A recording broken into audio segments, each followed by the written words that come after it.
This video is sponsored by World Anvil.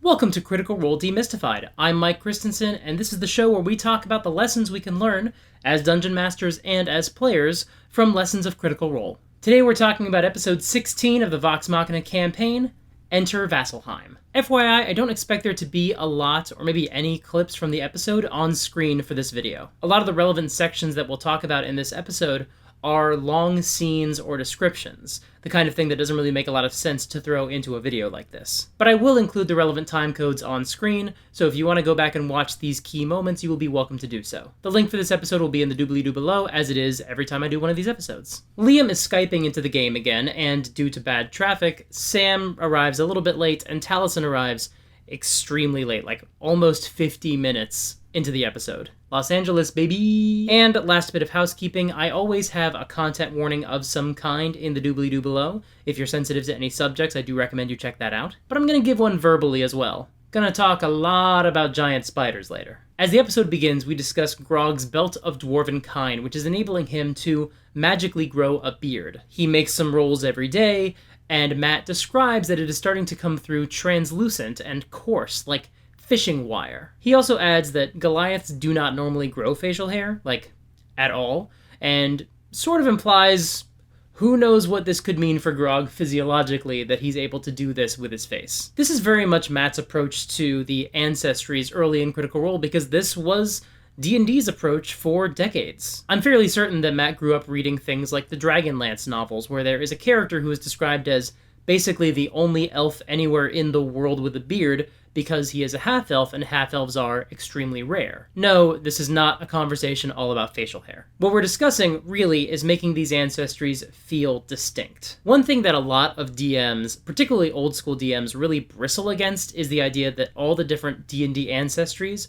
are only different in completely cosmetic or superficial or even artificial ways. Basically, that there is no major difference between choosing an elf, a dwarf, a human, etc. That choice should matter, and if all the ancestries just feel like different versions of humans wearing fake ears, they're a lot less exciting. Now, not everybody shares this impulse. This really does come down to personal preference. And if you do want the different cultures and ancestries to feel different, because you want the choice made during character creation to matter, and because you want the world of your game to feel more rich and detailed, there are actually a few different approaches you can take. In Matt's case, he tends to emphasize the physical characteristics of ancestries because he's a very visual person. This means he frequently reminds the characters how tall they are compared to others because of their ancestry.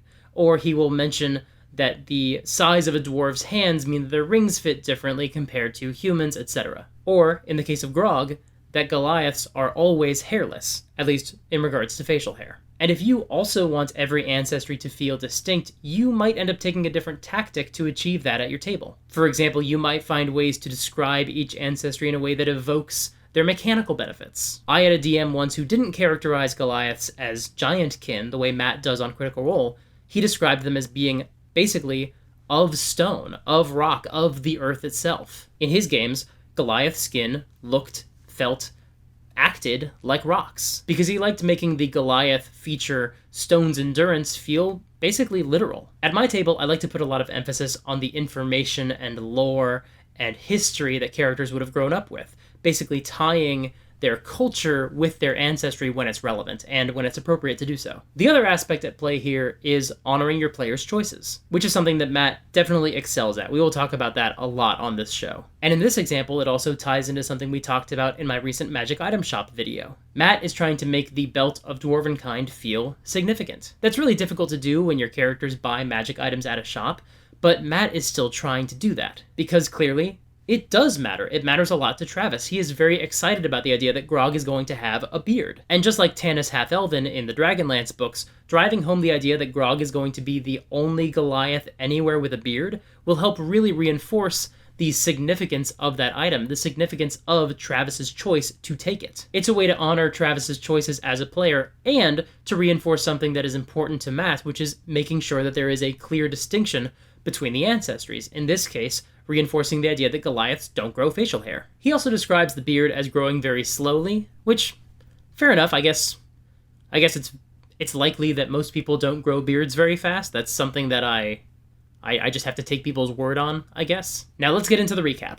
On one night of their skyship journey, Vax sneaks into Grog's room and glues a little bit of frayed rope to his chin to make it seem like he spontaneously grew a little bit of extra goatee beard overnight. Tiberius is trying to make the trade with Scanlan for the magic item that he's been wanting for a few episodes now, so he does some math on a chalkboard to illustrate that Scanlan has never gotten any benefit from using the item, where Tiberius would have gotten benefit multiple times. In multiple fights, he would have actually really benefited from having the item. Scanlan agrees, and I think Sam just thinks that interaction is kind of funny, so they make the trade. We also learn a lot more about Keyleth's Aramente, which is her mission to become the leader of her tribe. As the potential future leader of the Air Ashari, she has to first go and visit the other 3 Ashari tribes. The Earth tribe, which she has already visited in between the campaign at home and the streamed game. The Fire tribe, which is very near Vasselheim. And the Water tribe. The Aramente is basically a way for the Druid tribes to check in with each other and make sure they're up to date on what's going on.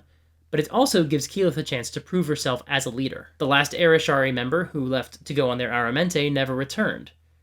And that person was Keyleth's mother. So for Keyleth, there was a lot riding on her getting her Aramente right. They arrive at Vasselheim, an ancient walled city with many layers of different defenses, prepared for any type of siege. The people of this city believe that all of civilization across the globe originated here.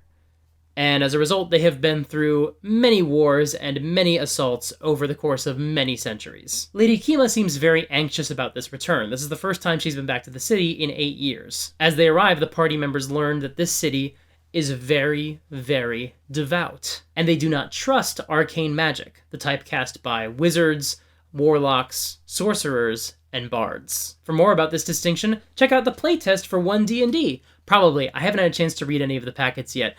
Wizards of the Coast released a playtest right as I was moving. That was extremely rude. Matt points out that there are 5 major deities that have temples in town, that these are basically considered the pillars of civilization. Matt also does point out that Serenray, Pike's goddess, is not one of those 5. Their destination is the Temple of Bahamut, the Platinum Dragon. They unload this box, which is carrying the Horn of Orcus, and they start walking it through the city, and the party sort of flanks around the box. You know, they're very aware of the fact that they are carrying an intensely dangerous, evil magical artifact. And Keyleth turns into an eagle and flies over the box and over the city. And as she does, she sees something large and serpentine, or possibly many large serpentine things, it's difficult to tell, in the forest outside of the city walls. Keyleth sees that the ballistas on the walls of Vasselheim fire their bolts. The creature yelps out in pain and retreats further into the woods. This is apparently not an uncommon occurrence for the people of Vasselheim. A lot of the description of Vasselheim's cultural and historical significance is done through exposition. Matt just has to out loud tell the players a bunch of things that their characters would know because they've lived in this world for their entire lives and this city is extremely famous. But here, Matt visually demonstrates something that the people who didn't grow up in Vasselheim might not know. That there are many threats in the wilderness outside of the city walls. And the city of Vasselheim is more than prepared for them, and basically unfazed by them. Additionally, you might remember that in episode 1 of Critical Role Demystified, we talked about how the characters were introduced to the dwarven city of Craghammer. Specifically, they just walked through the gate with the note that they were given by their friend, and they just had to find their own way. They had to figure out where to find accommodations and resources, and they had to find the places they needed to go to achieve their missions and their side quests. Now, that's not necessarily a bad way to introduce a city. I mean, it works for open-world video games all the time, so clearly there are some good reasons to do it. But when introducing Vasselheim, Matt uses a different technique. They are met at the skyship port by a member of Lady Kima's Holy Order, and then they are guided directly to the temple, which is on top of a mountain in the middle of the city. It won't be until the next episode that the party is given free rein to just explore Vasselheim and do whatever they want to do. So this sequence of the party walking through the city is almost like an establishing shot. As we follow the characters through the city, we get to learn about the lore and some of the laws. And then they arrive at the destination for their mission. It's like a cutscene almost. Or maybe more accurately, it's like one of those moments in a video game when you're just sort of pushing the character forward and the exposition is all timed to where you go on your journey, and it's basically meant to give you a sense of the location around you. Batman Arkham Asylum opens this way. See, I've played video games a couple times. It's not necessarily any better or worse than just dropping them into a city, it's just different. It's more efficient and more direct, but the players themselves have less agency. And there's a teeny tiny bit of friction here. The cast wants to be proactive, but all they're doing is walking along a set path with this box. so their options are kind of limited here. Keyleth becomes an eagle to scout ahead of the group and ends up taking a loop around the city. Vex tries to follow on rooftops, but the rolls don't really work in her favor, so she just climbs down and follows on foot. Vax wants to follow along with Keyleth below her through the city streets, but that doesn't make sense to do because she's able to come and go from the city in her bird form. So like Vex, he agrees to walk alongside the box, somewhat reluctantly. The players want to make a decision here, but they just have to wait and get through the cinematic where they journey through the city. And oddly, this approach sort of represents the experience of being in Vasselheim. Vasselheim is a city of laws and rules, and as the players arrive, they are forced to wait and follow this temple member. They are escorted directly to the temple instead of being left to find their own way there. In some place like Craghammer, bar brawls are common and the city's vibe overall is much more casual. There are still rules, but the guards at the city gate have no interest in guiding the players anywhere, so they're left to their own devices. But Vasselheim is more strict, and that will continue to be true for the rest of the Vasselheim arc. Now, that might not have been the reason for this decision on Matt's behalf. He might have thought, well, the players are carrying this horrible magical item. Of course somebody's going to meet them at the skyship port and tell them where to go. Additionally, time is a factor in this session. They only have 3 hours tonight because the crew has other things they need to get done, and there is a specific plot point that he needs to hit by the end of this episode. So he really can't just leave the players to their own devices. But there is a bit of ludonarrative harmony here. Whether intended or not, the experience of being guided through the city by an authority figure captures the vibe of the city's governmental structures. And I just think that's neat. And now, a word from our sponsor. When you're introducing your party to a new city, it can be really daunting to keep track of all of that information. It's not uncommon for Matt to flip through his paper notes looking for a specific bit of lore, only to not be able to find what he's looking for, which slows down the game and risks losing your players' attention and focus. But instead of using that totally inefficient system, you can sign up for World Anvil. You can type up your notes into articles which can be linked together and connected into timelines and maps. You can share the articles with your players rather than wasting paper and ink, printing handouts full of the lore that your players will never read and then promptly lose. And you can put stat blocks into the article, so if an interrogation turns into an encounter, you're already in the right place. World Anvil has made it easier than ever to run your game. If you visit worldanvil.com and use the promo code SUPERGEEK, you can save 40% off of any annual membership. You can run your games with confidence knowing that all of the information you could need is right at your fingertips. Thanks so much to World Anvil for sponsoring this video. Now back to the adventure. Keyleth returns to the temple and turns back into a half-elf and follows the party through the doors. But she's a little bit behind them, and so since she wasn't with the party when they entered the temple, she has to talk her way in past the guards. And since that fails, because Keyleth's charisma is terrible, she is arrested and brought into the temple in chains. See what I meant about the vibe of the city? Lady Kima vouches for Keyleth, how things have changed, and they uncuff Keyleth. In the temple, they meet an elf named High Bearer Vord, the leader of the Order of the Platinum Dragon. Kima's full title is Lady Kima of Vord, so she is one of High Bearer Vord's disciples. There is a special vault beneath the temple. It was originally constructed to house some ancient artifact of Bahamut, which was since expended to protect the city in a fight about 300 years ago. But they went down to clean out the vault before Vox Machina got here, and it turned out to be full of weird spider creatures. Oops, and they activated a few of the vault's many defense systems as they ran from the spider creatures. This is a great tactic to use in your D&D games, by the way. Sure, we can absolutely handle this favor you've asked of us. But, quick note, there are some monsters in the way. You wouldn't mind, would you?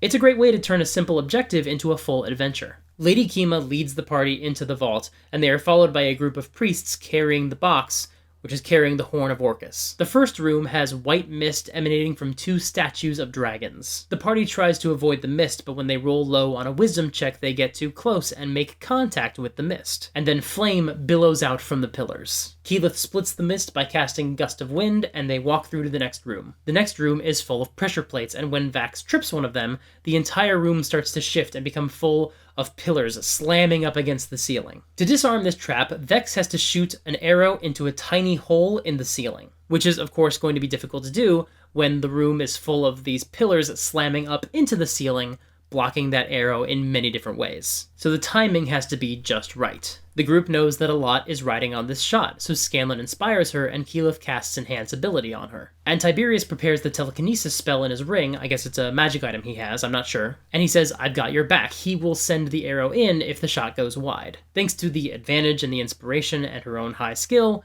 Laura Bailey rolls a 35. That is an incredible roll. And then Tiberius uses Telekinesis to, in his words, swoop the arrow up into the hole. When the other players groan and point out that Laura got a 35, and say things like, at least see if it went in, he says, it's going in there anyway, so why did you do it? It's okay to offer to back somebody up, especially in a critical roll like this one. But if somebody rolls a 35, leave it alone. Let them have the spotlight. Let them have their moment. Also, especially don't steal the thunder of somebody playing a Beastmaster Ranger in 5th edition. They're already struggling. Okay, joking aside, I don't make these videos to pile onto the same person over and over. I make them so we can learn lessons. So, what do we do if a player does this at our table? Well, Matt is a nice guy, and he wants to honor his players' choices, and demonstrate that everybody contributes when they all try to. So he asks Orion to make a roll, and then he describes how the arrow slightly started to wobble and looked like it might go off course, and then Tiberius' telekinesis intervened and helped guide it the rest of the way into the target. That would be a perfectly valid description if both of them had agreed in advance that they were going to work together to make the shot. That's a great description for something that is intended at jump to be a combo move. Or, a reaction to a bad roll, which is what Tiberius had said he was going to do. Or at least what it seemed like he was going to do. He did say, I've got your back. That is what it sounded like. And listen, once the trap is actually disarmed, everybody claps and cheers and they all move on. But in the moment it happens, Laura looks like somebody just stole her thunder. I don't really know what the right move would have been in this specific scenario. I don't know what Matt should have done, because players are different. Who knows what would have worked for that table? My instinct is maybe to ask the person who's trying to cast Tiberius to do a perception or an insight check. And then if they rolled reasonably well, I'd say at least over a 10. This may not work because I don't really know what happens if they roll low, but if they roll well, I might say something like this. You see the path of the arrow, and in a split second you can tell. It looks like this arrow is on target, and as it flies over you, your eyes drift toward the doorway into the rest of the dungeon, and you get the sense you might need that spell slot later. Maybe not the time to use it right now. Now, obviously, it's super easy for me to come up with an alternate approach to this scenario. It's been 7 years since this game, and I don't know that that would have worked. It's very difficult to say. So what's the one piece of advice I can give for this moment? Well, if you're a player, don't do this. I know when I say things like read the room, that's not necessarily going to help, so if I put it this way, maybe just say to Matt, not Matt, you're not playing with Matt Mercer probably, but say something along the lines of, I'm still keeping an eye on that arrow. If it starts to drift, I am ready to cast the spell. Rather than announcing, I'm casting the spell to help. Anyway, just my 2 cents. Content warning ahead, spider stuff. The party enters a room full of spider webs, and Tiberius is able to use fire to burn away some of the webs. But then a bunch of giant spiders emerge, and the party fights them and kills them. These spiders are blue and white, and thanks to some successful rolls, Keyleth has heard of spiders like this that can travel in and out of the ethereal plane. Those of us who know the monster manual well can identify these as phase spiders. The party kills the spiders, but man oh man, their poison bites pack a wallop. They enter the central chamber where there is another structure in the center of the room, almost like a mausoleum in this chamber. That structure is where the box carrying the horn will be deposited. They know there are some more spiders in this room, so they're moving very carefully. Kima travels to this central structure and opens it with her holy symbol. They deposit the box and it gets sealed inside this structure. The horn is secure. And as the magic of the vault begins to activate, a giant platinum golem drops down from the ceiling, stepping on some spiders. And a voice fills their minds. Get out. They flee as more golems drop from the ceiling and smash some spiders. And the party does an escape scene, running through the vault and bypassing all the traps that they had to get around on the way in. I always appreciate when the DM can add some tension to the journey back out of the dungeon. It's very uncommon, but I really like it. Grog gets caught in a bit of flame, and his beard burns off. Laura says it as a joke. I don't know if Matt was already going to do it, but when she says it, it's possible.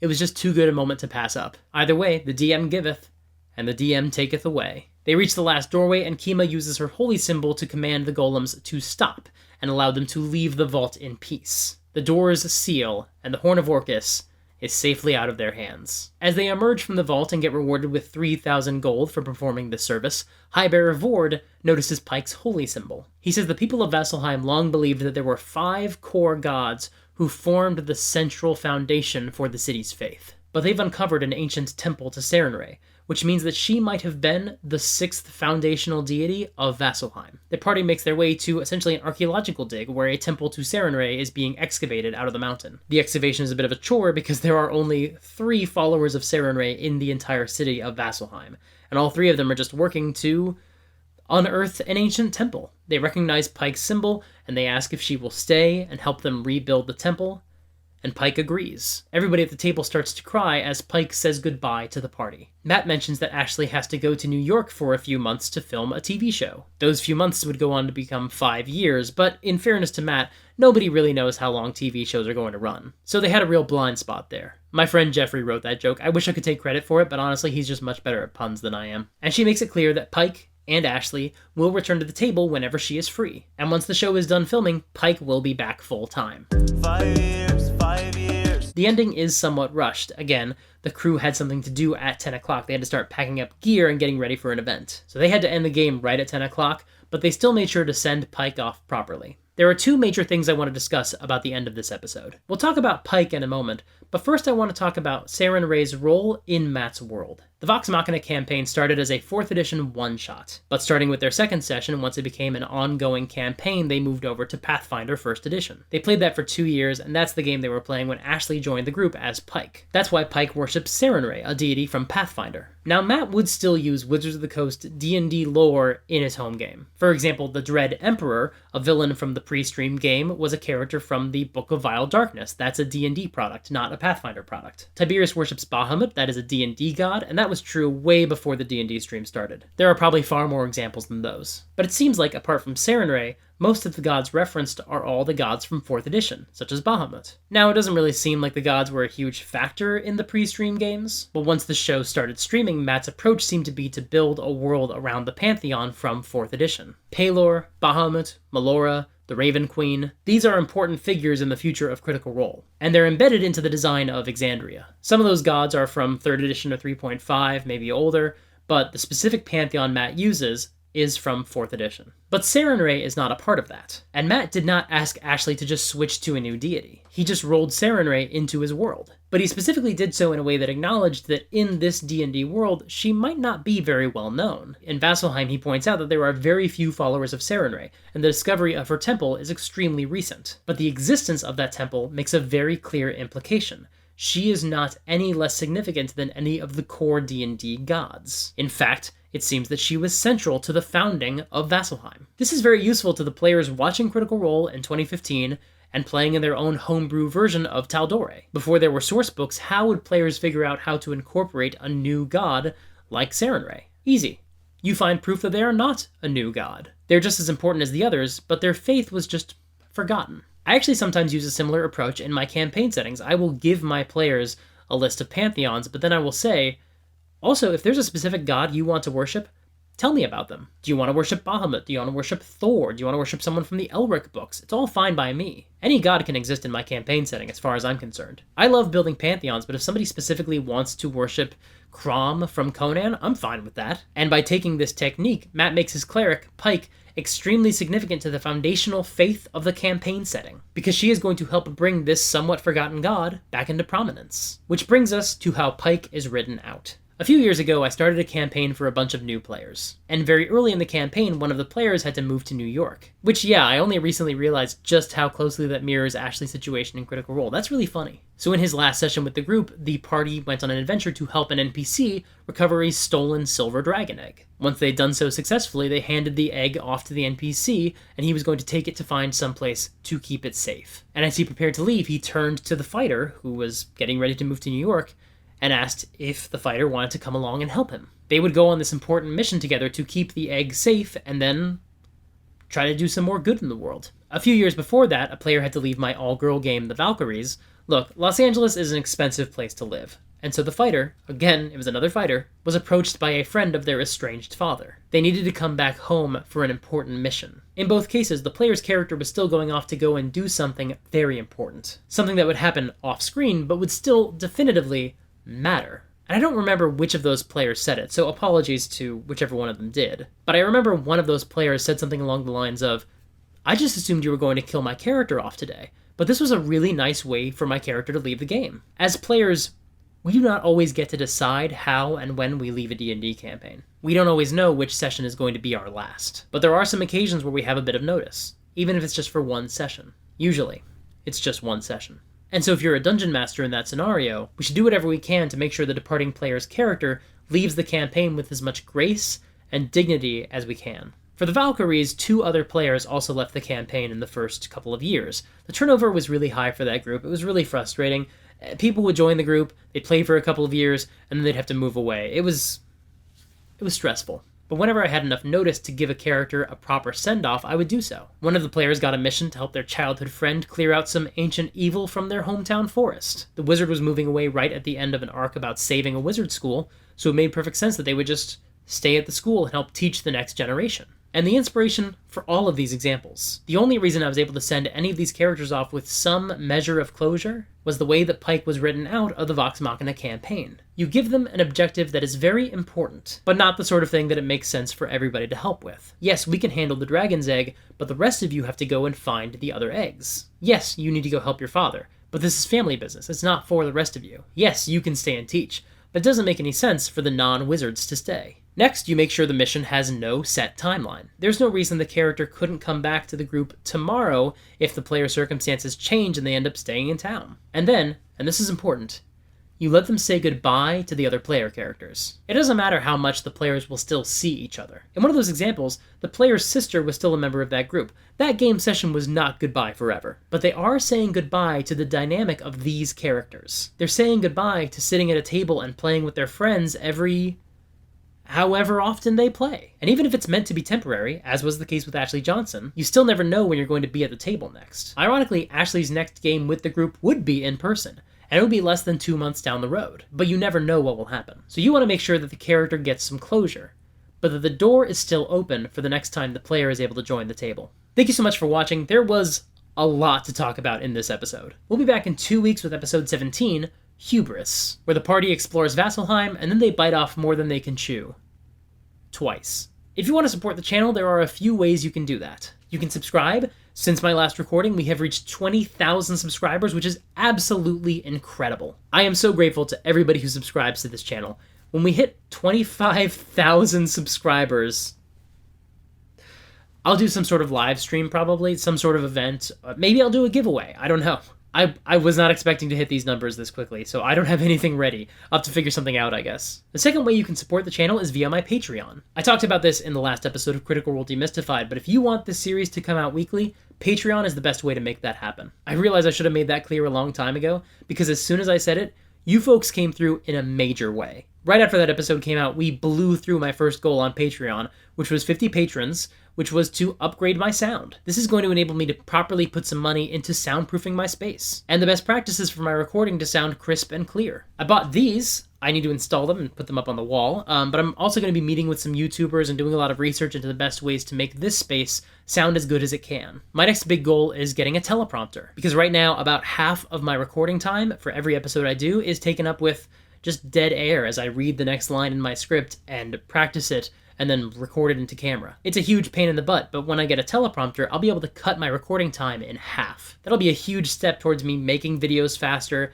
editing videos faster, and giving me a chance to put more focus into my Patreon rewards and live streaming. So again, if you want this channel to grow and succeed, Patreon is the best way to make that happen. And my goals are not financially based, they're based on the community members. You can support me at $1 a month, that's totally fine with me. The Patreon just tells me that there are people who are passionate about this channel. And the more of you there are, the easier it is to justify putting money into these things and improving the channel. The third way you can support me is by joining my Discord community. It's really wonderful. We have so many people there who've had so many different levels of exposure to D&D, and it's just such a lovely place to hang out. And the fourth way you can support the channel is by signing up for my newsletter and getting occasional updates about what I've got going on. Until next time, play fair and have fun.